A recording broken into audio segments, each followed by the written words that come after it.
आप देख रहे हैं सैन्य सारांश चैनल। हाय हेलो नमस्ते, स्वागत है आपका एक और नई वीडियो में। इस वीडियो में हम जानेंगे रूस यूक्रेन युद्ध के बारे में कुछ ताजा तरीन खास बातें और एक आसान लेकिन इंफॉर्मेटिव रिपोर्ट आपको देने की हम कोशिश करेंगे।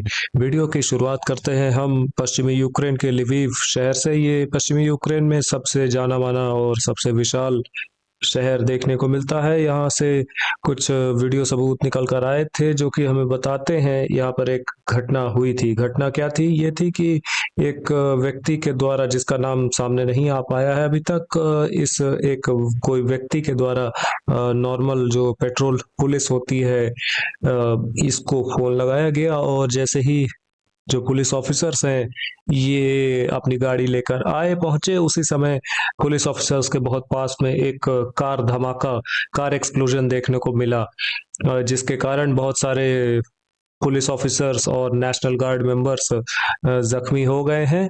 और ये एक बहुत अनहोनी को दर्शाता है। इस तरीके के जो एक्सप्लोजन्स हैं, कार धमाके हैं, या कुछ लोकल जो ऑफिसर्स हैं उनके ऊपर हो रहे हमले, ये लगातार रूस के द्वारा तेज किए जा रहे हैं। हालांकि अभी भी जो टॉप लीडरशिप है, जैसे कि बहुत हाई रैंकिंग आर्मी जनरल्स, इनके ऊपर अभी के लिए ये जो हमले हैं ये देखने को नहीं मिल रहे रूस की तरफ से।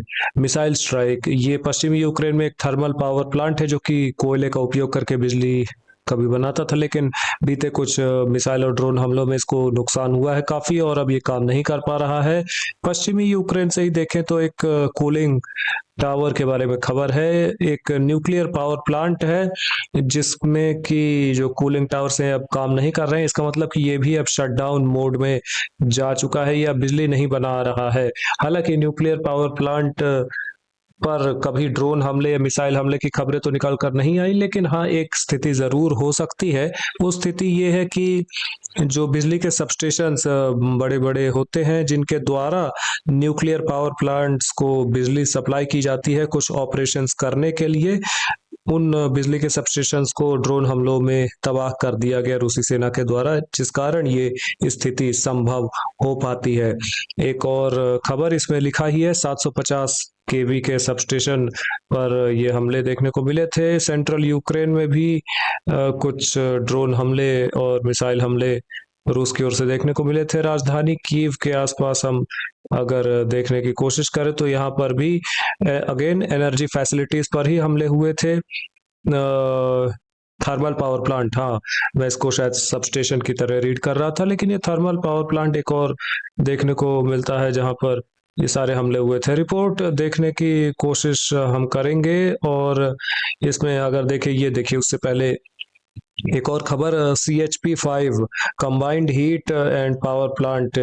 इसका मतलब मैं आसान भाषा में बताऊं तो ये थर्मल पावर प्लांट है। ये देखिए यहाँ पर मैप पर इसको अलग से रंग में हाईलाइट कर दिया गया है। ये थर्मल पावर प्लांट है जिस पर हमले देखने को मिले थे। बहुत सारे जो पावर प्लांट्स, या कहे ज्यादातर पावर प्लांट्स जो यूक्रेन में एग्जिस्ट करते हैं, अब ये काम नहीं कर पा रहे हैं और बहुत कम ही मेरे ख्याल से अब काम कर पा रहे हैं, जिसके कारण यूक्रेन बिजली खरीदने के लिए बाहरी देशों पर, जैसे कि स्लोवाकिया, हंगरी और मोल्दोवा, रोमेनिया, इन पर बहुत ज्यादा निर्भर हो गया है। लेकिन हाल ही में स्लोवाकिया ने भी ये संकेत देने अब तेज कर दिए हैं कि आने वाले समय में हो सकता है कि स्लोवाकिया अब यूक्रेन को बिजली सप्लाई ना करे।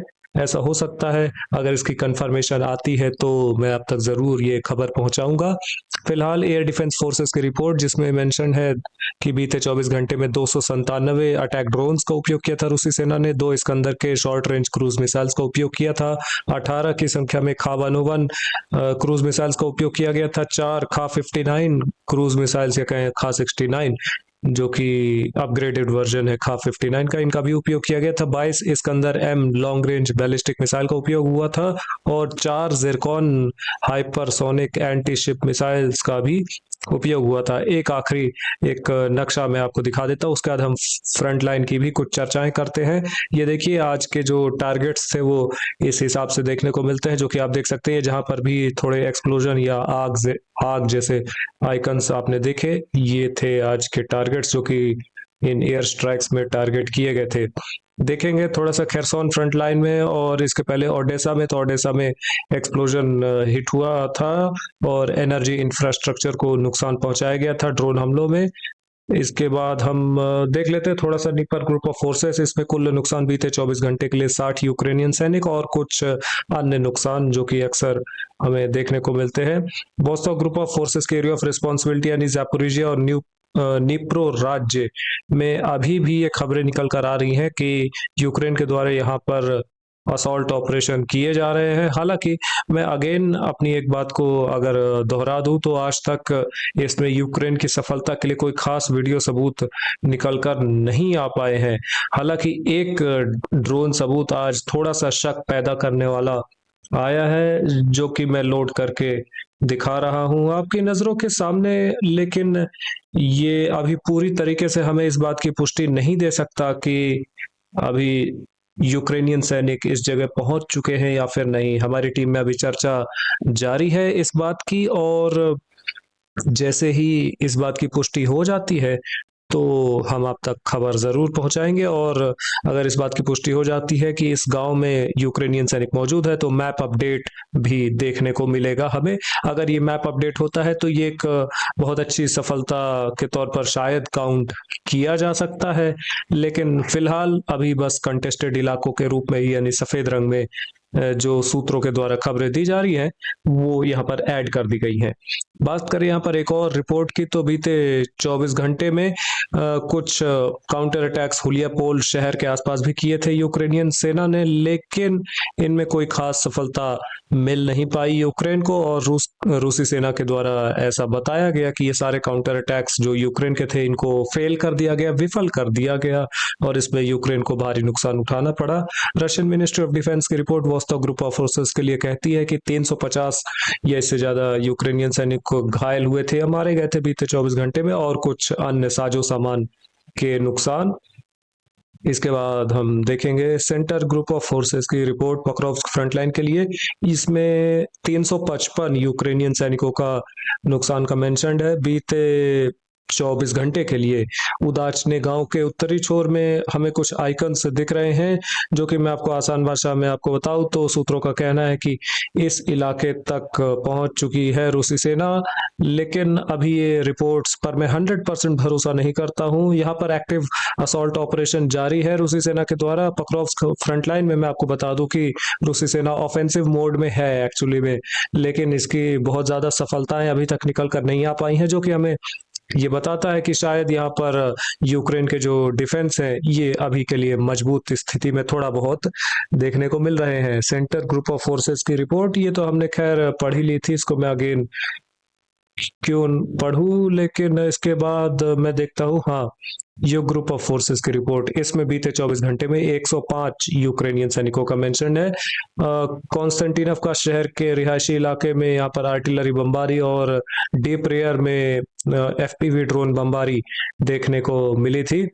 इसके बाद हम देखेंगे तो बखमूत और स्लोवियांस्क, ये शायद स्लोवियांस्क फ्रंट लाइन में ही हम इसको काउंट करें, क्योंकि स्लोवियांस्क शहर के ठीक सामने ये इलाका पड़ता है। यह हमें बताता है कि धीरे धीरे ही सही, लेकिन रूसी सेना स्लोवियांस्क शहर की ओर अग्रसर है। अभी पहुंचने में बहुत समय लगेगा, ये इतनी जल्दी नहीं होने वाला। हो सकता है कि अभी 6 महीने या इससे ज्यादा का ही टाइम लग जाए। मैं एक सेफ साइड लेकर चल रहा हूँ, और उसके बाद हालांकि हो सकता है कि ये प्रोग्रेस आगे जाकर तेज हो जाए, लेकिन अभी के लिए तो स्थितियां वही हैं जो मैंने आपको बताया। जपैट ग्रुप ऑफ फोर्सेस की रिपोर्ट शायद मुझे नहीं मिली, यहाँ पर निचले इलाके में होगी, याम्पिल गांव के आसपास लिमान शहर, हाँ, लिमान शहर से ये रिपोर्ट मिल चुकी है जपैट ग्रुप ऑफ फोर्सेस की। इसमें बीते 24 घंटे में 190 यूक्रेनियन सैनिकों का मेंशन है, और भी कुछ नुकसान जो कि अक्सर देखने को मिलते हैं। और खार्किव इलाके में मैं देखूं तो नॉर्मल सी बमबारियां। एयर डिफेंस फोर्सेस की रिपोर्ट 86 ड्रोन मार गिराए गए थे, एक रिपोर्ट में ऐसा मेंशन है। और एक और रिपोर्ट अगर हम देखें 73, और एक और रिपोर्ट देखें 79, और 162 और 86 कितना हो जाता है, 148 मेरे ख्याल से। हाँ, ये 140 से लेकर 150 के बीच में ये संख्या निकल कर आ जाती है।